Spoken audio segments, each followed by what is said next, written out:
প্রিয় ষষ্ঠ শ্রেণীর শিক্ষার্থীরা, শুভেচ্ছা নিও। আজকে আমি তোমাদের বাংলা বিষয়ের নতুন বই চারুপাঠ থেকে গদ্য দ্বিতীয় অধ্যায় মিনু থেকে সৃজনশীল প্রশ্নের সমাধান করে দেব। প্রথমে তোমাদের বলবো, যারা আমার চ্যানেলটি সাবস্ক্রাইব করো নাই তারা আমার চ্যানেলটি সাবস্ক্রাইব করবে এবং আমার সাথে থাকবে। তাহলে চলো আমরা ক্লাস শুরু করি। মিনু অধ্যায়ের সৃজনশীল প্রশ্ন। লক্ষ্য করো, উদ্দীপকে দেয়া আছে বন্যা সারা সকাল মিসেস সালমার বাসায় কাজ করে, তাকে খালাম্মা বলে ডাকে। সে মিসেস সালমার যাবতীয় কাজে সাহায্য করার চেষ্টা করে। দিবাশাখায় সে স্কুলে পড়ে, পড়ালেখায় সে পিছিয়ে নেই। শুধু প্রকৃতির কোনো কিছুর সঙ্গে তার কোনো সখ্যতা গড়ে ওঠেনি। সে সময় তার কোথায়, তার নিজের জীবন আর কাজ নিয়ে সে ব্যস্ত। প্রকৃতিকে নয়, নিজের কাজেই সে শান্তি খুঁজে পায়। বন্যা তার কাজ দিয়ে, তার কথা দিয়ে মিসেস সালমাকে এমন করে নিয়েছে যে মিসেস সালমাও বন্যাকে পরিবারের অন্য সদস্যের মতো মনে করে। প্রথম প্রশ্ন, মিনু কার বাড়িতে থাকত? দ্বিতীয় প্রশ্ন, ষষ্ঠ ইন্দ্রিয় বলতে কি বোঝানো হয়েছে? তৃতীয় প্রশ্ন, অবস্থানগত দিক থেকে উদ্দীপকের বন্যা ও মিনুর মধ্যে যে বৈসাদৃশ্য লক্ষ্য করা যায় তা ব্যাখ্যা করো। এবং সর্বশেষ প্রশ্ন, বন্যার শিক্ষা ছিল প্রাতিষ্ঠানিক আর প্রকৃতি হচ্ছে মিনুর পাঠশালা, কথাটি বিশ্লেষণ করো। তো চলো এখন আমরা এই চারটি প্রশ্নের সমাধান দেখে নিই। প্রথম প্রশ্ন ছিল, মিনু কার বাড়িতে থাকতো? মা মরা মেয়ে মিনু, বাবা জন্মের আগেই মারা গিয়েছে। মিনু তার এক দুঃসম্পর্কের পিসিমার বাড়িতে থাকত। দ্বিতীয় প্রশ্ন ছিল, ষষ্ঠ ইন্দ্রিয় বলতে কি বোঝানো হয়েছে? মানুষের 5টি ইন্দ্রিয় রয়েছে, চোখ, নাক, জিহ্বা, কান এবং ত্বক। আরেকটি ইন্দ্রিয় হল ষষ্ঠ ইন্দ্রিয় আছে, যা দৃশ্যমান নয়, এটি অন্তর্দৃষ্টি, কিন্তু তার অস্তিত্ব অনুভব হয়।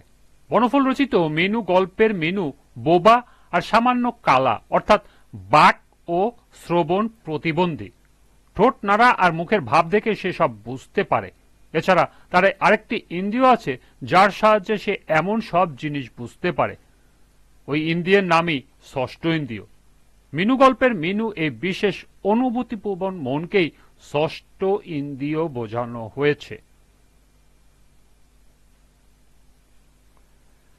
তৃতীয় প্রশ্ন ছিল, অবস্থানগত দিক থেকে উদ্দীপকের বন্যা ও মিনুর মধ্যে যে বৈসাদৃশ্য লক্ষ্য করা যায় তা ব্যাখ্যা করো। উদ্দীপকের বন্যা সারা সকাল মিস সালমার বাসায় কাজ করে। সে মিসেস সালমার যাবতীয় কাজে সাহায্য করার চেষ্টা করে, পাশাপাশি দিবাশাখার সে একটি স্কুলেও পড়ে। বন্যা তার কাজ দিয়ে, কথা দিয়ে মিসেস সালমাকে এমন করে নিয়েছে যে মিসেস সালমাও বন্যাকে তার পরিবারের অন্য সদস্যের মতোই মনে করে। অন্যদিকে বনফুলের মিনু গল্পের মা বাবা হারা, শ্রবণ ও বাক প্রতিবন্ধী মেয়ে মিনু আত্মীয় পিসিমার বাড়িতে থেকে আত্মীয়ের মর্যাদা পায় না। তার বয়স মাত্র 10 হলেও সংসারের সব রকম কাজই তাকে করতে হয়। বোবা হওয়ায় সে নীরবে সব কাজ করে। ভোর 4টার সময় উঠে সে কয়লা ভেঙে উনুন ধরায়। উদ্দীপকে বন্যার মতোই কাজ শেষ করে সে স্কুলে পড়ার সুযোগ মিনুর নেই। সুতরাং বলা যায়, অবস্থানগত দিক থেকে উদ্দীপকের বন্যা ও মিনুর মধ্যে বেশ কিছু সাদৃশ্য থাকলেও মানবিক আচরণ ও আদর যত্ন পাওয়ার দিক থেকে উভয়ের মধ্যে বৈসাদৃশ্য অর্থাৎ পার্থক্য বিদ্যমান। সর্বশেষ প্রশ্ন ছিল, বন্যার শিক্ষা ছিল প্রাতিষ্ঠানিক আর মিনুর প্রকৃতি হচ্ছে মিনুর পাঠশালা, কথাটি বিশ্লেষণ করো।